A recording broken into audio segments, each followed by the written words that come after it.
இப்போ பார்த்தீங்கன்னா social service எல்லா இடத்துலையும் சோஷியல் சர்வீஸ் அது எல்லாராலையும் எப்பவும் பண்ண முடியுமா? இது என்ன?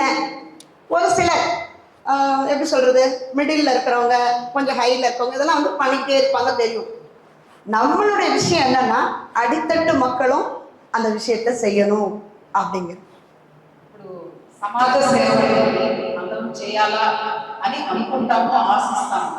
కానీ అది ఎంతవరకు అమల్లోకి తీసుకొని రాగలము అనే ప్రశ్న మన మనసులో ఉంటుంది.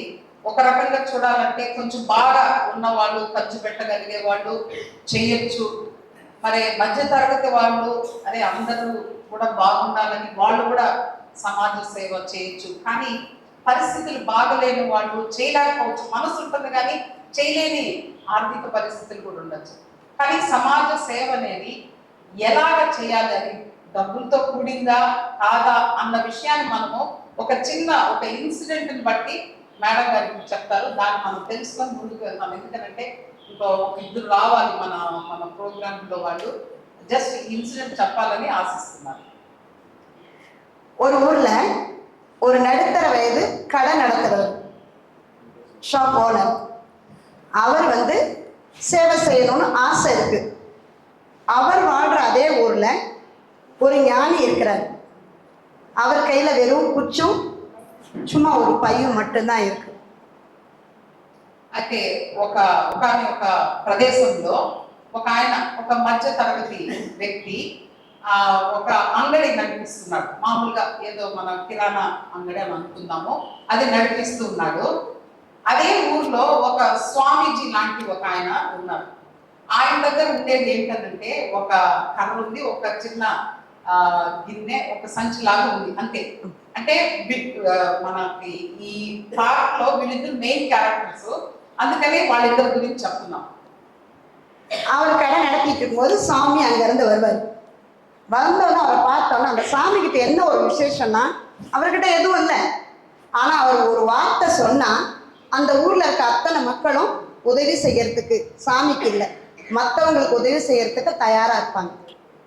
మరి మనం చూసినట్లయితే ఈ స్వామీజీకి దగ్గర ఏం లేదు, తనకు ఏ సంపాదన లేకపోతే ఏం లేదు. కానీ ఆయన ఒక మాట చెప్తే ఎవరైనా ముందుకు వస్తారు, సహాయం చేయడానికో ఏదైనా ఇవ్వడానికో ముందుకు వస్తారు. அப்போ என்ன ஆச்சு, இந்த கடை நடத்திட்டு இருக்கிறவர் வரும்போது, ஐயா வாங்க வணக்கம், உங்க கூட சேர்ந்து சேவை பண்ணணும்லாம் எனக்கு ரொம்ப ஆசையா இருக்கு அப்படின்னு சொல்லுவாரு. அப்போ அந்த சாமி சொல்லுவாரு, வரியாப்பா என் கூட சேவை பண்ணலாம். அப்போ அவர் என்ன சொல்லுவார்னா, இல்லை சாமி இப்போதான் கடை ஆரம்பிச்சிருக்கேன், எனக்கு ஒரு கல்யாணம் ஆகணும், பிள்ளை குட்டி இருக்கணும், அப்புறம் வர்றேன்னு சொல்றாரு. మరి ఆ స్వామీజీ ఈ అంగడి దగ్గరికి వచ్చినప్పుడు స్వామీజీ రాగానే ఆయన్ని చాలా మంచి మనసుతో ఆహ్వానిస్తాడు. ఈ అంగడి ఆయన వచ్చి అది కూర్చున్న తర్వాత స్వామీజీ అడుగుతాడు, నువ్వు నాతో కూడా సమాజ సేవ చేయడానికి వస్తావా అని అడుగుతాడు. ఆ అంగడి కలిగిన ఓనర్ ఏమంటాడంటే, నేను ఈ మధ్య ఈ అంగడిని నేను ప్రారంభించాను, ఇంకా నా బిజినెస్ జరగాలి, ఇంకా నాకు పెళ్లి కూడా కాలేదు, ఇక నాకు ఇంత ఉంది, ఇప్పుడైతే నేను సమాజ సేవ ఏం చేయలేను మీలాగా అంటాడు. அதுல என்ன ஒரு விஷயம்னா, அந்த சாமி கொஞ்சம் குடிக்க தண்ணி கொடுப்பான்னு கேட்கிறாரு. அவர் என்ன சொல்றாரு, இந்த பக்கத்துல தான் பைப் இருக்கு, அங்க குடிச்சுக்குங்கன்னு சொல்றாரு. మరి ఆ స్వామీజీ ఒక గ్లాస్ నీళ్ళు అడుగుతాడు, మంచి నీళ్ళు తాగడానికి. ఈయన ఈ అంగడి ఓనర్ ఏమంటాడంటే, ఆ పక్కన కొళాయి ఉంది, అక్కడ పట్టుకొని తాగండి, నీళ్లు బాగా వస్తాయని ఈయన ఆయనకు చెప్తాడు. அப்புறம் ஒரு 5 வருஷம் கழிச்சு திரும்ப அந்த சுவாமி வராரு. இவர் அதே மாதிரி சொல்றாரு. அப்போ அவர் கேட்குறாரு, நீ இப்போ வரியாப்பா? இல்லை சாமி, எனக்கு கல்யாணம் ஆகி குழந்தைங்க, சின்ன சின்ன குழந்தைங்க இருக்கு, அவங்க வளர்ந்ததுக்கு அப்புறம் வரேன்னு சொல்றாரு. మరి ఒక 5 సంవత్సరాల తర్వాత మళ్ళా అదే స్వామీజీ ఈ అంగడికి రావడం జరుగుతుంది. మరి అప్పుడు కూడా ఈయన చాలా చాలా ఆప్యాయతతో ఆయన ఆహ్వానించడము, ఆయన పలకరించడం అంతా జరుగుతుంది.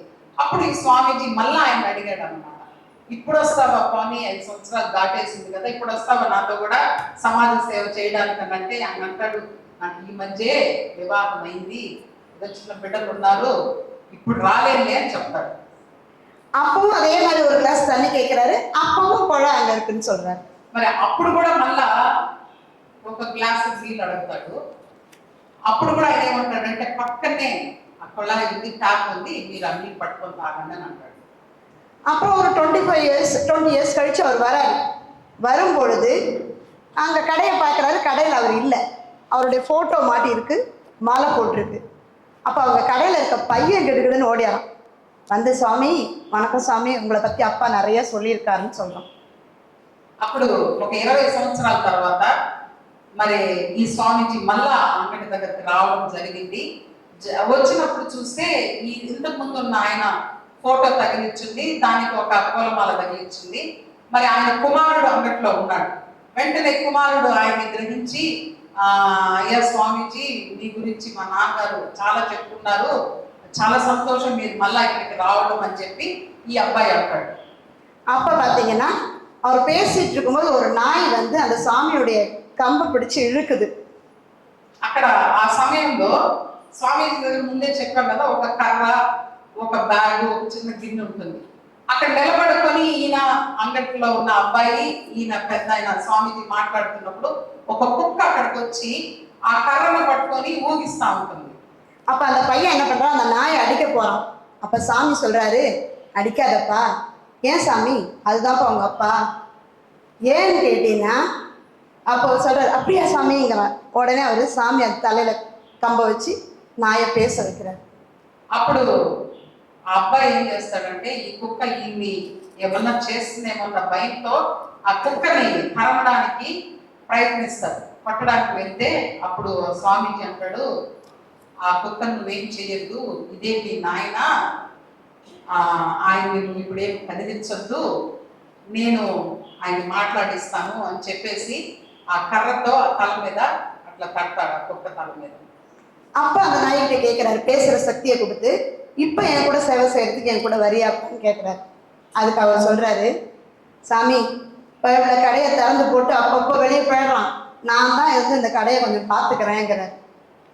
మరి ఆ స్వామీజీ దానికి ఒక శక్తినిచ్చి ఆ కుక్కని మాట్లాడేటట్టుగా చేసి అప్పుడు కుక్కని అడుగుతాడు అనమాట, కానీ ఇప్పుడు నువ్వు ఈ రూపంలో ఉండవు కదా, నాతో కూడా వచ్చేసే, నువ్వు నేను ఎటు బయట వెళ్తున్నాను కదా, నాతో పాటు నువ్వు వచ్చేయచ్చు కదా అని అప్పుడు అడిగినా కూడా, అప్పుడు ఆ కుక్క అంటే ఆ పాత అంగట ఆయన ఏమంటాడంటే, ఎక్కడ స్వామీజీ మా కుమారుడు అప్పుడప్పుడు అంగడి వదిలేసి వెళ్ళిపోతాడు, నేనే ఇక్కడ కాపలా కాస్తున్నాను బయట కూర్చున్నా. మీకు అర్థమైందని అనుకుంటున్నాను. అందరూ నవ్వుతారు, అర్థమైంది. அதே பார்த்தீங்கன்னா அந்த மாதிரி சொல்லணும். அதுதான் சோஷியல் சர்வீஸ் பண்ணுறதுங்கிறது எத்தனை ஜென்மம் எடுத்தாலும் நம்ம மனசில் இருந்தால் தான் நாம் பண்ண முடியும். అది దీని యొక్క పరమార్థం ఏంటంటే, సమాజ సేవ చేయాలనేది మన హృదయంలో ఉంటే ఏ టైం అనేది కాదు, ఎప్పుడైనా చేయగలుగుతాం. చెయ్యలేము అంటే ఆ మైండ్ సెట్ లేకపోతే ఎన్ని జన్మాలు ఎత్తినా కూడా అది చెయ్యలేరు అనే దానికి దీని ఒక ఉదాహరణగా చెప్పబడింది. அதே மாதிரி நம்ம சொன்னோம் இல்லைங்களா, நடுத்தர மக்கள் பெரியவங்கெல்லாம் செய்ய முடியுது, கீழே இருக்கிற மக்கள் செய்ய முடியலன்னு. முடியும், உங்களாலையும் முடியும். எப்படி முடியும்னா, நீங்கள் கையிலேருந்து பணம் போட வேண்டாம், நீங்கள் எதுவும் பண்ண வேண்டாம். மற்றவங்களுக்கு கிடைக்க வேண்டியதை சேர்த்து நீங்கள் வாங்கணும்னு நினைக்காம அவங்களுக்கு விட்டு கொடுத்தா அதுவே ஒரு சிறந்த சேவை. మరి నేను చేయలేను, నా దగ్గర ఆర్థికమైన సహాయం లేదు, ఇలాంటి ఆలోచనలు ఉండి ఒకవేళ మీరు సహాయం చేయలేకపోతే, చేస్తున్న వారితో పాటు మీరు చేయగలిగినట్లయితే వాళ్ళకి మీరు ఒక సహాయంగా ఒక ప్రోగ్రామ్ కానీ ఏదో ఒకటి ఒక బయట సహాయం చేసే కార్యక్రమంలో కానీ వాళ్ళతో కూడా ఉంటే కూడా అదే చాలా గొప్ప విషయం. ஓகே, இந்த கதையிலேருந்து உங்களுக்கு எல்லாம் புரிஞ்சிருக்கும்னு நினைக்கிறோம். புரிஞ்சிருந்தது சந்தோஷமா இருந்ததுன்னா கை தட்டுங்க. మరి మీకు అందరికీ అర్థమై ఉంటే కథ సందేశాలు కాబట్టి మళ్ళీ నేను ఓకే.